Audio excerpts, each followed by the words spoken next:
who here in this classroom knows how to speak a second language? Great. You probably learned it from a relative or a family member early on while you were a child, if I'm assuming correctly.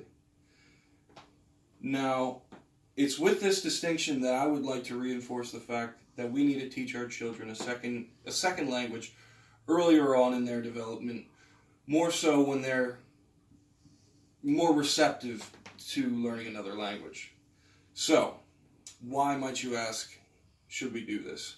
Well, the facts of the matter are that less than 20% of all U.S.-born citizens are able to speak a second language. And an even fewer percentile, only about 7% of all college students right now in America are enrolled in a foreign language class. That's floating somewhere around the 100,000 students. So when we take those numbers and we compare it to our European counterparts, Gregory K. Fritz wrote that in his journal article, The Benefits of Being Bilingual, that roughly 50 to 66% of all European-born citizens are able to speak a second language. Now, on the other hand, I was brought through the education system, and I took 4 years of a language, 2 years of French and 2 years of Spanish.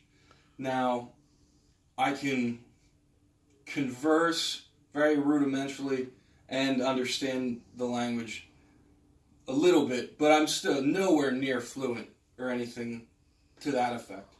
So, with this distinction also put on the table, I would like to address why I think this is a big topic. So, we need to teach our children at a younger age because they are more receptive and it will be easier for them to learn a second language. When children learn a second language, it will also benefit them immensely in the future. And also, in the future, we probably won't have a choice. Now, a child is much different from an adult in how they learn. This is a well-known, regarded fact. All the way from Mr. Rogers to Sigmund Freud, they have documented this. So, psychologists have done studies, and they have actually learned the mechanics that a child and an adult use to learn. And from this, we have found that children use implicit learning when they are a child, and adults use explicit learning when they're trying to come up with a new topic or idea. So, what is this? What is implicit and explicit learning? Well, Lichtman wrote in her journal article that implicit learning is basically learning through exposure. It is being immersed in an environment that you might not understand, but through time you will glean certain kind of some wisdom from it. This is why implicit learning is so useful for garnering the knowledge to go and have a conversation with a person. And when you're thinking of implicit learning, think more along the lines of monkey see, monkey do in that regards. So when we compare this to an adult, they learn through explicit means, which is your more rule-based learning.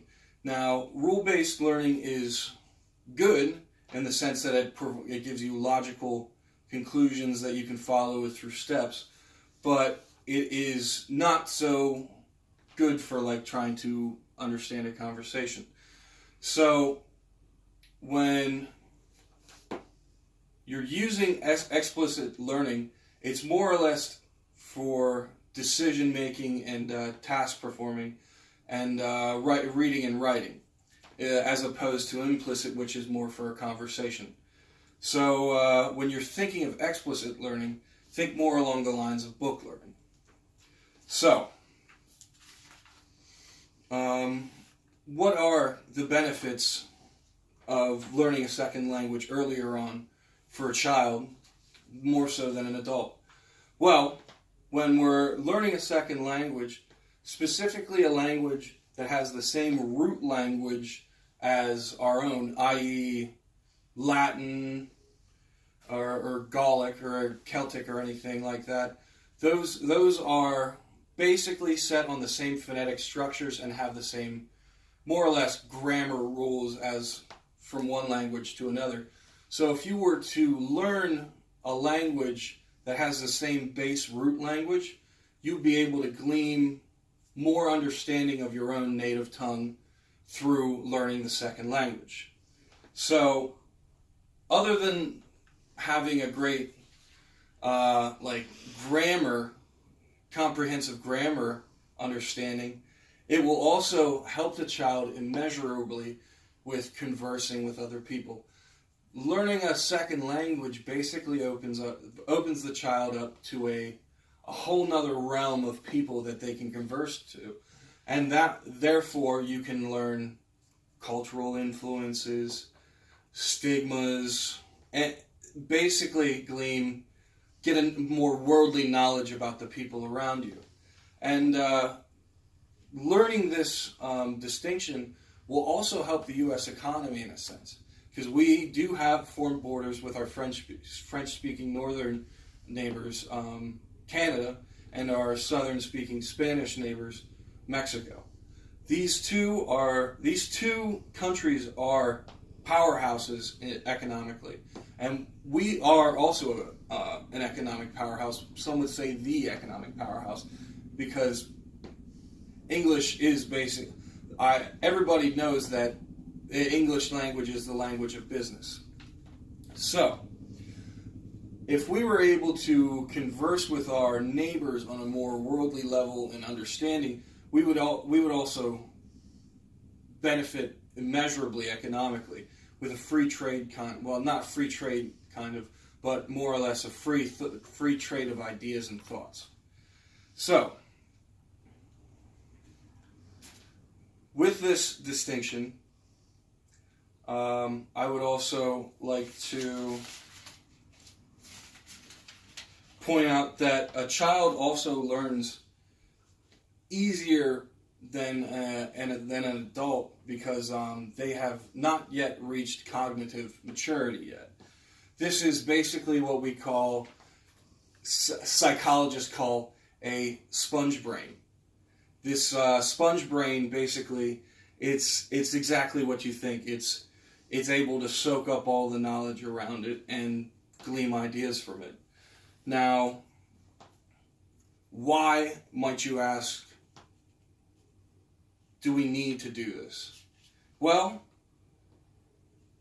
Daniel Root and Gregory K. Fritz wrote in both of their articles that basically by at least 2050, the world will be a more populated and more densely cultural world. This is mainly in part due to the inflating global population and our free trade market, or our trade market worldwide. So from this, we were able to find out through studies and other hypotheses that multilingual people will jump from around 50% all the way up to 85%. So, if America is to stay competitive and powerful in that sense, we need to learn a second language earlier on to become more worldly and more culturally diverse. So, to surmise, we need to teach our children a second language earlier on, because it will be easier for them, more so than it will be when they are grown teenagers, all the way up to adulthood. Also, we need to teach them a second language because the cultural benefits and the phonetic benefits that they would glean, not only for their own native tongue, but even further down the line, say if they want to learn a second or a third language, it would come very easily to them, more so because they are more receptive to learning a second language. And third, we do not have time to waste. Like I said with Gregory K. Fitz's quote, that right around 85% of the world will be multilingual by at least 2050. And it is with this distinction that I would like to leave you with a quote from Daniel Root in his article, the Becoming Bilingual, that a person who speaks 3 languages is called trilingual.